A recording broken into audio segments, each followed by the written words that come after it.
CM ವಿರುದ್ಧ ಲೋಕಾಯುಕ್ತದಲ್ಲಿ FIR ದಾಖಲಾಗಿದೆ.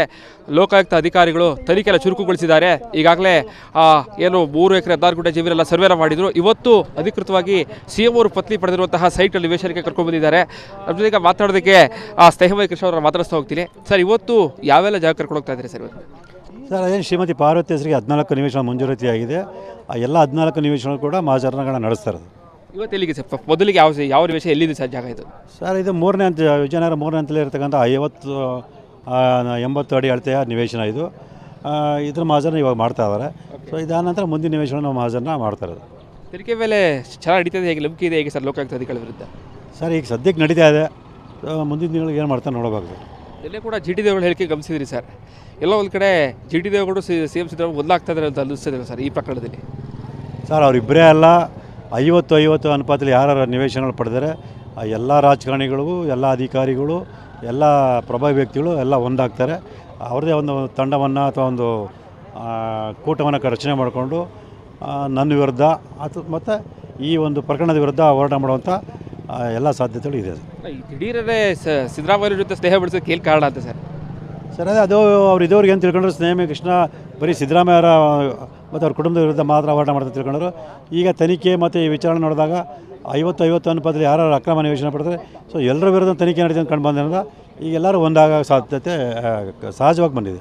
ಅವ್ರಿಗಾದ್ರೂ ಭಯ ಕಾಡ್ತಿದೆ ಹೇಗೆ ಸರ್ ಅಂತ ಈ ಪ್ರಕರಣದಲ್ಲಿ? ಖಂಡಿತವಲ್ಲ ಸರ್. ಈಗ ಅವ್ರ ಕುಟುಂಬದ ಹೆಸರಲ್ಲೂ ಕೂಡ ಈ ಥರ 50-50 ಮೇಲೆ ಅಕ್ರಮ ನಿವೇಶನಗಳು ಪಡೆದ್ರಿಂದ ಮುಂದಿನ ದಿನಗಳಲ್ಲಿ ಅವರು ಕೂಡ ಆರೋಪಿಗಳಾಗೋ ಸಾಧ್ಯತೆ ಇರೋದ್ರಿಂದ ಅವರಿಗೆ ಸಹಜವಾಗಿ ಭಯ ಕಾಡುತ್ತೆ. ಎಲ್ಲರೂ ಒಂದಾಗ್ತಾಯಿದ್ದಾರೆ ಸರ್. ಸರ್, ನನಗೆ ಬಂದಿರೋ ಮಾಹಿತಿ ಪ್ರಕಾರ ಎಲ್ಲರೂ ಒಂದಾಗ್ತಾಯಿದ್ದಾರೆ.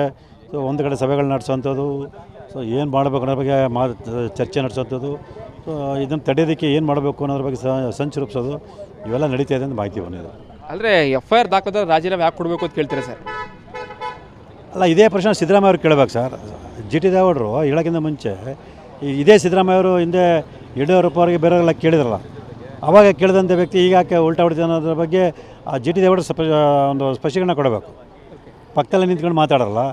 ಅದೇ ಸಿದ್ದರಾಮಯ್ಯ ಅವರು ಹಿಂದೆ ನೈತಿಕತೆ ಪ್ರಶ್ನೆ ಮಾಡಿ ರಾಜೀನಾಮೆ ಕೊಡಬೇಕು, ಆರೋಪಿತ ವ್ಯಕ್ತಿ ಅಧಿಕಾರದಲ್ಲಿದ್ದರೆ ತನಿಖಾ ಸಂಸ್ಥೆಗಳು ಪ್ರಭಾವ ಬೀರ್ತಾವೆ ಅಂತ ಅವರೇ ಹೇಳಿದ ಮಾತನ್ನು ಸೊ ಈಗ ಯಾಕೆ ಇವರು ಅವರೇ ಬದಲಾಯಿಸ್ತಾರೆ ಅನ್ನೋದ್ರ ಬಗ್ಗೆ ಅವರೇ ಸ್ಪಷ್ಟೀಕರಣ ಕೊಡಬೇಕು.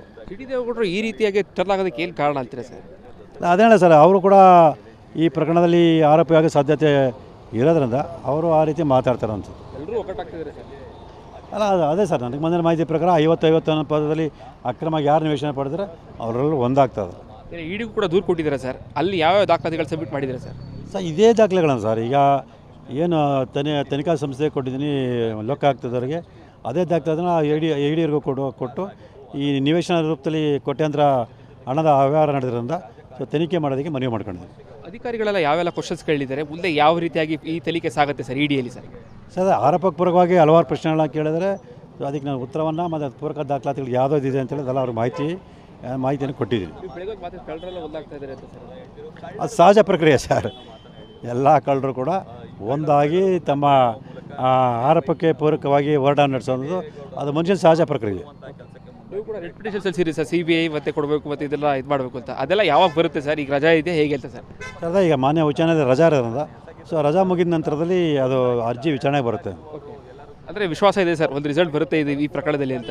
ಸರ್, ಖಂಡಿತವಲ್ಲ ಸರ್. ಇವತ್ತು ಈ ಹಂತದವರೆಗೂ ಹಲವಾರು ರೀತಿಯ ಜಯಗಳನ್ನು ಪಡೆದಿರೋದನ್ನ ನೀವು ಎಲ್ಲ ಗಮನಿಸಿದ್ರೆ, ಹಾಗಾಗಿ ಮುಂದಿನ ದಿನಗಳು ಕೂಡ ನಾನು ಎಲ್ಲ ಹಂತದಲ್ಲಿ ಜಯನ ಗಳಿಸಿ ನನ್ನ ಮೂಲ ಉದ್ದೇಶ ಏನಿದೆ ಅದು ಈಡೇರುತ್ತಂತ ವಿಶ್ವಾಸ ನನಗಿದೆ. ಇದಿಷ್ಟು ದೂರದಾರದಂತಹ ಸ್ನೇಹಮಯ ಕೃಷ್ಣ ಅವರ ಮಾತುಗಳು. ಈಗಾಗಲೇ ಭಾಳ ಸ್ಪಷ್ಟವಾಗಿ ಹೇಳ್ತಾ ಇರೋದು, ಎಲ್ಲ ಕಳ್ಳರು ಕೂಡ ಒಟ್ಟಾಗ್ತಾ ಇದ್ದಾರೆ. ನಾನು ಮಾತ್ರ ಎಲ್ಲರ ವಿರುದ್ಧ ಹೋರಾಟ ಮಾಡ್ತಾ ಇದ್ದಾರೆ. ಜಿ ಟಿ ದೇವೇಗೌಡರ ವಿರುದ್ಧ ಕೂಡ ಹೋರಾಟ ಮಾಡ್ತಾರೆ. ಅವರು ಕೂಡ 50-50ಯಲ್ಲಿ ಸಾಕಷ್ಟು ನಿವೇಶನ ಪಡ್ಕೊಂಡಿದ್ದಾರೆ. ಸೊ ಹೀಗಾಗಿಯೇ ಈ ರೀತಿಯಾದಂತಹ ಮಾತುಗಳೆಲ್ಲ ಆಡ್ತಾ ಇದ್ದಾರೆ ಅನ್ನೋ ಮಾತುಗಳನ್ನ ಹೇಳ್ತಾ ಇದ್ದಾರೆ. ಕ್ಯಾಮ್ರಾ ಪರ್ಸನ್ ಸಚಿವತೆಗೆ ವಿನೋದ್ ಪಡವಾರಿ, ರಿಪಬ್ಲಿಕ್ ಕನ್ನಡ, ಮೈಸೂರು. ಸಿಎಂ ವಿರುದ್ಧ ಲೋಕಾಯುಕ್ತದಲ್ಲಿ ಎಫ್ಐಆರ್ ದಾಖಲಾಗಿದೆ. ಲೋಕಾಯುಕ್ತ ಅಧಿಕಾರಿಗಳು ತನಿಖೆಯನ್ನು ಚುರುಕುಗೊಳಿಸಿದ್ದಾರೆ. ಈಗಾಗಲೇ ಏನು 3 ಎಕರೆ 16 ಗುಂಟೆ ಜಮೀನೆಲ್ಲ ಸರ್ವೇನ ಮಾಡಿದ್ರು. ಇವತ್ತು ಅಧಿಕೃತವಾಗಿ ಸಿಎಂ ಅವರು ಪತ್ನಿ ಪಡೆದಿರುವಂತಹ ಸೈಟ್ ನಿವೇಶನಕ್ಕೆ ಕರ್ಕೊಂಡು ಬಂದಿದ್ದಾರೆ.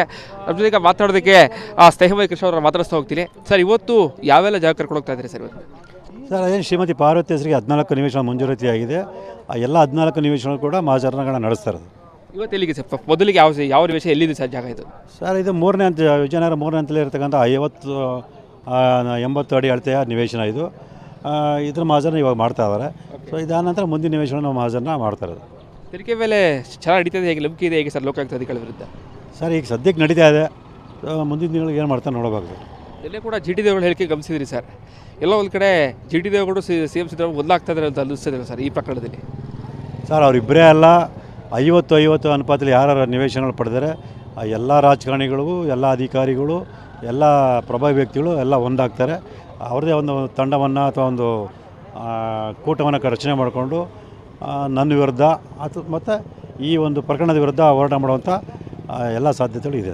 ಈ ದಿಢೀರೇ ಸಿದ್ದರಾಮಯ್ಯ ಜೊತೆ ಸ್ನೇಹ ಬೆಳೆಸೋಕೆ ಏನು ಕಾರಣ ಅಂತ ಸರ್? ಸರ್ ಅದು ಅವ್ರು ಇದುವರೆಗೆ ಏನು ತಿಳ್ಕೊಂಡ್ರು, ಸ್ನೇಹ ಕೃಷ್ಣ ಬರೀ ಸಿದ್ದರಾಮಯ್ಯರ ಮತ್ತು ಅವ್ರ ಕುಟುಂಬದ ವಿರುದ್ಧ ಮಾತ್ರ ಹೋರಾಟ ಮಾಡ್ತಾ ತಿಳ್ಕೊಂಡ್ರು.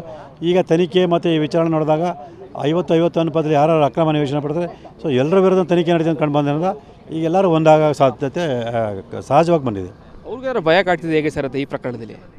ಖಂಡಿತವಲ್ಲ ಸರ್. ಈಗ ಅವ್ರ ಕುಟುಂಬದ ಹೆಸರಲ್ಲೂ ಕೂಡ ಈ ಥರ 50-50 ಮೇಲೆ ಅಕ್ರಮ ನಿವೇಶನಗಳು ಪಡೆದಿರೋದ್ರಿಂದ ಮುಂದಿನ ದಿನಗಳಲ್ಲಿ ಅವರು ಕೂಡ ಆರೋಪಿಗಳಾಗೋ ಸಾಧ್ಯತೆ ಇರೋದ್ರಿಂದ ಅವರಿಗೆ ಸಹಜವಾಗಿ ಭಯ ಕಾಡುತ್ತೆ. ಎಲ್ಲರೂ ಒಂದಾಗ್ತಾಯಿದ್ದಾರೆ ಸರ್. ನನಗೆ ಬಂದಿರೋ ಮಾಹಿತಿ ಪ್ರಕಾರ ಎಲ್ಲರೂ ಒಂದಾಗ್ತಾಯಿದ್ದಾರೆ.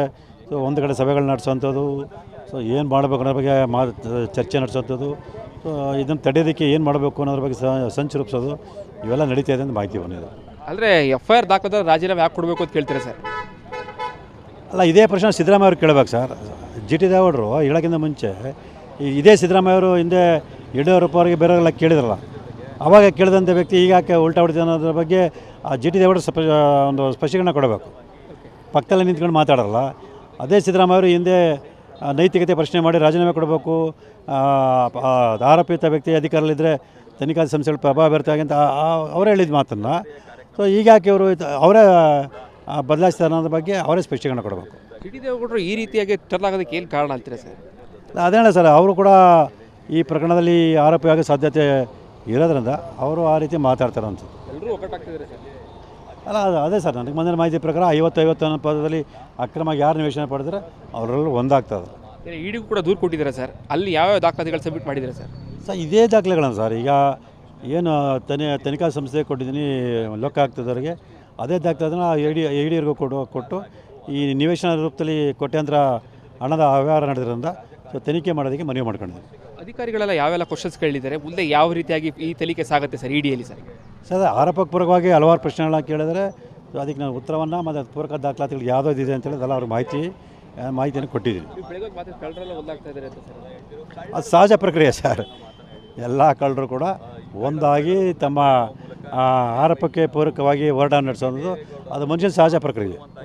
ನೀವು ಕೂಡ ರೆಡ್ ಪಿಟಿಷನ್ ಸಲ್ಲಿಸಿರಿ ಸರ್, CBI ಮತ್ತೆ ಕೊಡಬೇಕು ಮತ್ತು ಇದೆಲ್ಲ ಇದು ಮಾಡಬೇಕು ಅಂತ, ಅದೆಲ್ಲ ಯಾವಾಗ ಬರುತ್ತೆ ಸರ್? ಈಗ ರಜಾ ಇದೆ ಹೇಗೆ ಅಂತ ಸರ್? ಅದೇ ಈಗ ಮಾನ್ಯ ಉಚ್ಚ ನ್ಯಾಯಾಲಯದ ರಜಾ ಇರೋದ್ರಿಂದ ಸೊ ರಜಾ ಮುಗಿದ ನಂತರದಲ್ಲಿ ಅದು ಅರ್ಜಿ ವಿಚಾರಣೆಗೆ ಬರುತ್ತೆ. ಅಂದರೆ ವಿಶ್ವಾಸ ಇದೆ ಸರ್ ಒಂದು ರಿಸಲ್ಟ್ ಬರುತ್ತೆ ಇದು ಈ ಪ್ರಕರಣದಲ್ಲಿ ಅಂತ? ಸರ್ ಖಂಡಿತವಲ್ಲ ಸರ್. ಇವತ್ತು ಈ ಹಂತದವರೆಗೂ ಹಲವಾರು ರೀತಿಯ ಜಯಗಳನ್ನು ಪಡೆದಿರೋದನ್ನ ನೀವು ಎಲ್ಲ ಗಮನಿಸಿದ್ರೆ, ಹಾಗಾಗಿ ಮುಂದಿನ ದಿನಗಳು ಕೂಡ ನಾನು ಎಲ್ಲ ಹಂತದಲ್ಲಿ ಜಯನ ಗಳಿಸಿ ಸೊ ನನ್ನ ಮೂಲ ಉದ್ದೇಶ ಏನಿದೆ ಅದು ಈಡೇರುತ್ತೆ ಅಂತ ವಿಶ್ವಾಸ ನನಗಿದೆ.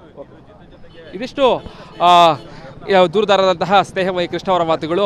ಈಗಾಗಲೇ ಭಾಳ ಸ್ಪಷ್ಟವಾಗಿ ಹೇಳ್ತಾ ಇರೋದು, ಎಲ್ಲ ಕಳ್ಳರು ಕೂಡ ಒಟ್ಟಾಗ್ತಾ ಇದ್ದಾರೆ. ನಾನು ಮಾತ್ರ ಎಲ್ಲರ ವಿರುದ್ಧ ಹೋರಾಟ ಮಾಡ್ತಾ ಇದ್ದಾರೆ. ಜಿ ಟಿ ದೇವೇಗೌಡರ ವಿರುದ್ಧ ಕೂಡ ಹೋರಾಟ ಮಾಡ್ತಾರೆ. ಅವರು ಕೂಡ 50-50ಯಲ್ಲಿ ಸಾಕಷ್ಟು ನಿವೇಶನ ಪಡ್ಕೊಂಡಿದ್ದಾರೆ. ಸೊ ಹೀಗಾಗಿಯೇ ಈ ರೀತಿಯಾದಂತಹ ಮಾತುಗಳೆಲ್ಲ ಆಡ್ತಾ ಇದ್ದಾರೆ, ಮಾತುಗಳನ್ನ ಹೇಳ್ತಾ ಇದ್ದಾರೆ. ಕ್ಯಾಮ್ರಾ ಪರ್ಸನ್ ಸಚಿವ ಜೊತೆಗೆ ವಿನೋದ್ ಪಡವಾರಿ, ರಿಪಬ್ಲಿಕ್ ಕನ್ನಡ, ಮೈಸೂರು.